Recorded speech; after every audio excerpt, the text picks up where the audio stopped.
May mga tulay na itinayo ilang dekada pa lamang ang nakalipas, pero agad nang nangangailangan ng malaking pagkukumpuni.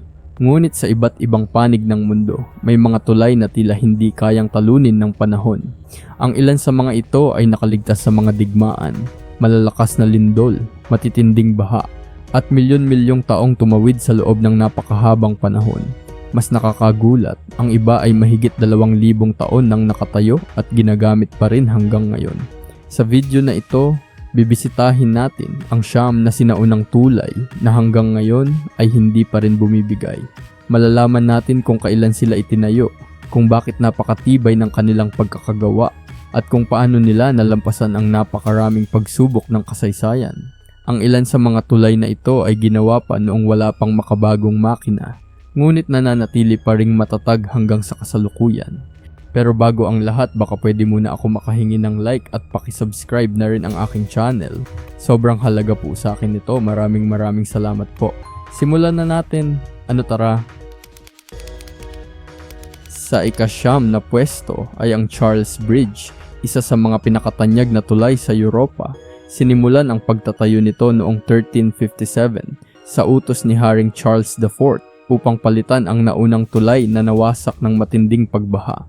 Mahigit 650 taon na ang lumipas, ngunit ginagamit pa rin ito hanggang ngayon bilang pangunahing daanan ng mga naglalakad at isa sa pinakapinupuntahang lugar sa Prague. May haba itong halos 516 na metro at suportado ng 16 na matitibay na arko na gawa sa sandstone. Sa magkabilang gilid nito ay makikita ang 12-dosenang estatwa na nagdaragdag sa makasaysayang kagandahan ng tulay. Sa pagdaan ng maraming siglo, ilang beses itong hinarap ng baha, digmaan at matinding panahon. Ngunit nanatili itong matatag dahil sa mahusay na disenyo at regular na restorasyon. Hanggang ngayon, milyon-milyong turista ang tumatawid dito bawat taon. Isang patunay na ang mahusay na engineering noong Middle Ages ay maaari pa ring tumagal hanggang sa modernong panahon. Sa ika-8 na pwesto ay ang Anji Bridge, na kilala rin bilang Jiaozhou Bridge, ang pinakamatandang stone arch bridge sa China na ginagamit pa rin hanggang ngayon. Natapos itong itayo noong 605 AD sa panahon ng Sui Dynasty sa pamumuno ng mahusay na inhinyerong si Li Chun. Mahigit 1,400 taon na ang lumipas, ngunit nananatili pa rin itong matatag at isa sa pinakamahalagang makasaysayang tulay sa buong Asya. Ang tunay na kahanga-hanga sa Anji Bridge ay ang kakaiba nitong open spandrel arch design, isang makabagong konsepto para sa panahong iyon. Dahil sa disenyong ito, nabawasan ang bigat ng tulay habang nananatili ang tibay nito. Mas mahusay din nitong nailalabas ang tubig kapag may malalakas na baha, kaya mas maliit ang posibilidad na masira. Sa paglipas ng mga siglo, nalampasan nito ang maraming lindol, pagbaha at iba pang kalamidad. Hanggang ngayon, kinikilala ang Anji Bridge bilang isang obra maestra ng sinaunang engineering at nagsisilbing inspirasyon sa disenyo ng mga modernong tulay sa iba't ibang bahagi ng mundo. Sa ika-7 pwesto ay ang Ponte Sant'Angelo, isa sa mga pinakamatandang tulay sa Roma na ginagamit pa rin hanggang ngayon. Itinayo ito noong 134 AD sa utos ng Roman Emperor na si Hadrian upang magsilbing pangunahing daanan papunta sa kanyang engrandeng mausoleum na kilala ngayon bilang Castel Sant'Angelo. Mahigit 1,870 taon na ang lumipas, ngunit nananatili pa rin itong matatag at dinarayo ng milyon-milyong tao bawat taon. Gawa ang tulay na ito sa matitibay na batong travertine at may 5 pangunahing arko na idinisenyo upang kayanin ang malakas na agos ng ilog Tiber. Sa pagdaan ng halos 2 milenyo, ilang beses itong nakaligtas sa malalaking pagbaha at iba't ibang yugto ng kasaysayan ng Roma. Noong ika-17 siglo, dinagdagan ito ng mga magagandang estatwa ng mga anghel na dinisenyo sa impluensya ng tanyag na sculptor na si Gian Lorenzo Bernini, dahilan upang maging isa rin ito sa pinakakilalang landmark sa lungsod. Hanggang ngayon, libo-libong tao ang tumatawid dito araw-araw, isang buhay na paalala ng husay at tibay ng sinaunang Roman engineering. Sa ika-6 na pwesto ay ang Limira Bridge, isang pambihirang tulay na itinayo noong 3rd century AD sa sinaunang rehiyon ng Lycia na bahagi ngayon ng Antalya, Turkey. Bagamat hindi ito kasing tanyag ng ibang tulay sa Europa, kinikilala ito ng mga historiador bilang isa sa mga pinakakahangahangang halimbawa ng Roman engineering. Mahigit 1,700 taon na ang lumipas, ngunit nananatili pa rin ang malaking bahagi ng orihinal nitong istruktura. Ang Limera Bridge ay may 26 na mabababang arko, isang kakaibang disenyo na bihirang makita sa mga tulay noong panahong iyon. Dahil dito, mas pantay nitong naipapamahagi ang bigat at mas mahusay nitong nalalabanan ang malalakas na agos ng ilog. Sa loob ng maraming siglo, nalampasan nito ang mga pagbaha, lindol at pagbabago ng kapaligiran nang hindi tuluyang bumibigay. Bagamat hindi na ito pangunahing dinaraanan ng mabibigat na sasakyan, nananatili itong matatag at mahalagang makasaysayang istruktura. Hanggang ngayon, patuloy itong pinag-aaralan ng mga eksperto bilang patunay ng kahusayan ng sinaunang Roman engineering na nagtagumpay laban sa paglipas ng panahon. Sa ika-5 pwesto ay ang Sendere Bridge, isa sa mga pinakamahusay na napreserbang Roman bridges sa buong mundo.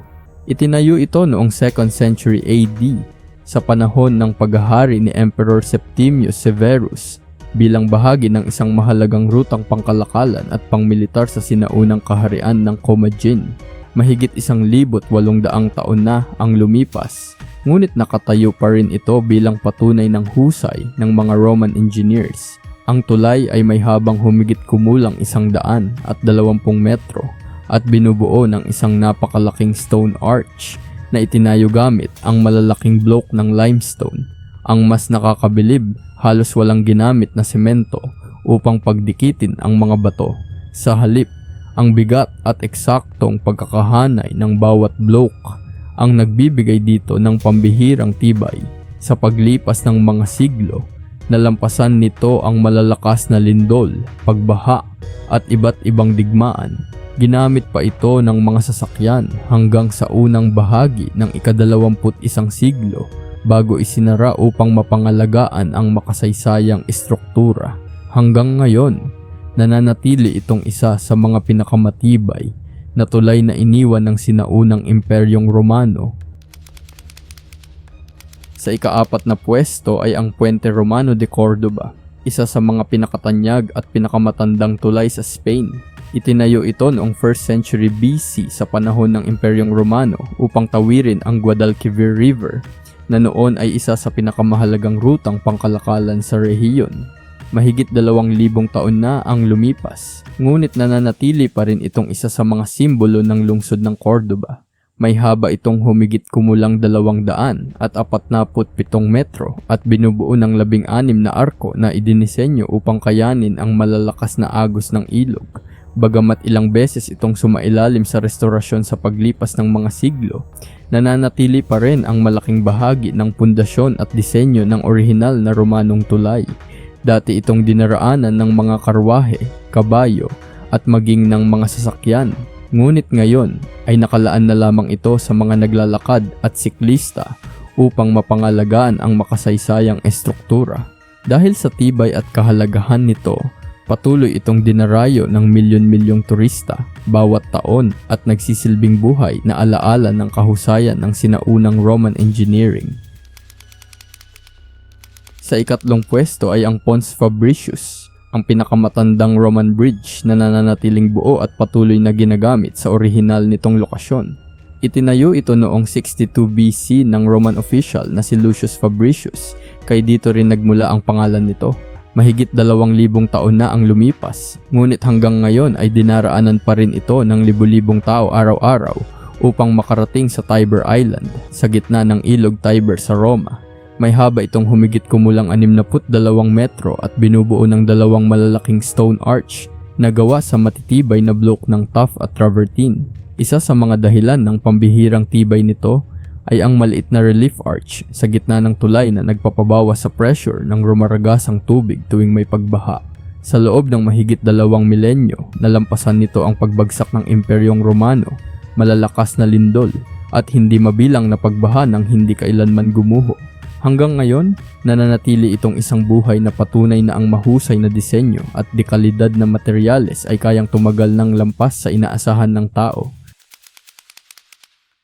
Sa ikalawang pwesto ay ang Caravan Bridge na matatagpuan sa lungsod ng Izmir, Turkey.